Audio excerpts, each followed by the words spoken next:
In this mini lesson, we're going to discuss locked-in RSPs, often referred to as locked-in retirement accounts, or by the acronym LIRA.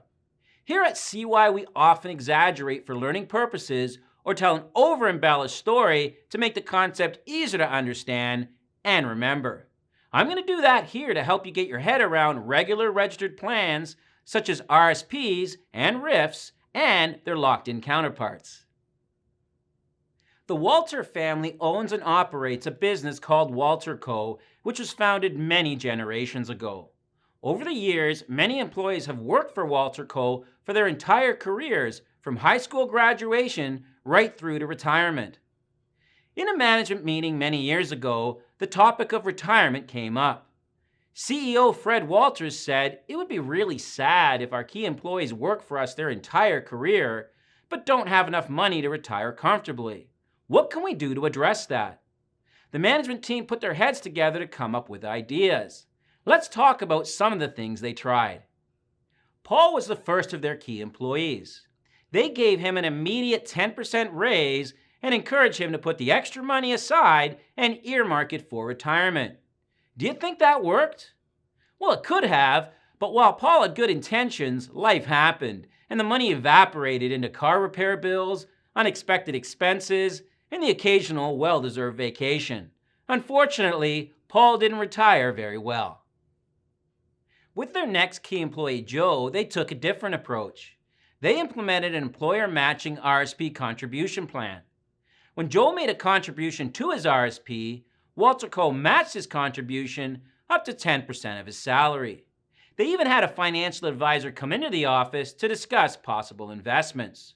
Joe took full advantage, and by the age of 64, he had a large amount accumulated and was in a position to retire reasonably well. One night, though, Joe had a vivid dream that he was going to win big at the casino. He was convinced it was a premonition. He decided to withdraw every dime from his RSP and make a one-time lump sum bet on red at the roulette table. He was so confident and even told other people about his idea. Despite dire warnings from everyone he told, including the Walters and even his wife Olga, nobody could stop him. Poor Joe, the wheel hit black and he didn't retire very well. Now again, this is an exaggerated story, but here's the learning point. When it comes to a regular RSP, there are no rules as to how long you have to wait before making a withdrawal. There are also no rules on maximum withdrawals. You can withdraw it all whenever you like, for whatever reason, subject to tax, of course. The management team at Walter Co. had tried 2 plans without success. They decided to get some advice and after a long due diligence process, implemented a pension plan for all their employees. Previously, when they were just matching RSP contributions, there was really no long-term commitment on the part of Walter Co. If the company fell in hard times, it could reduce or even eliminate their contributions, much like a company can decrease or even eliminate a bonus program. With a pension, though, the company is taking on a significant commitment. For example, they can't just decide to cancel the program next year because revenues are down. On the other hand, the employees have some restrictions placed on them as well. As a memory aid, I'd like you to think of pension money as sacred money or protected money. In the prior scenario, pension rules would have protected Joe from his ill-advised gamble at the roulette table. Let's fill out the table on the screen and you'll see what I mean. With a regular RSP, the plan holder can withdraw the funds whenever he or she wants, and for whatever reason whatsoever, subject to tax. This is what Gambler Joe did. With a pension plan, the plan holder is generally restricted from withdrawing money before the normal retirement age as per the plan, perhaps age 55 or 60. Now, there are a few exceptions to this rule, one of which is for pensioners who are terminally ill and are not likely to live to age 55.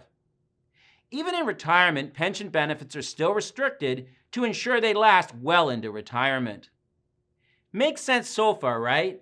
Okay, let's discuss what happens if my friend Terry here has been part of a pension plan for say 10 years and decides to quit and go work for another company.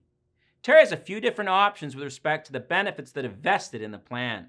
Recall that vesting generally occurs 2 years from the date that the employee becomes part of the pension plan. Let's say that Terry's vested benefits are $50,000. Here are some of his options.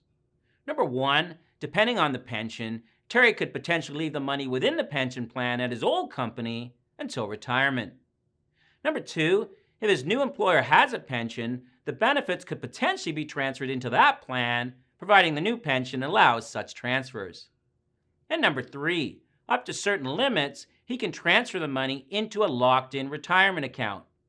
A LIRA is different from a regular RSP as it acknowledges that the money initially came from a pension plan and therefore has restrictions placed on when and how much can be withdrawn.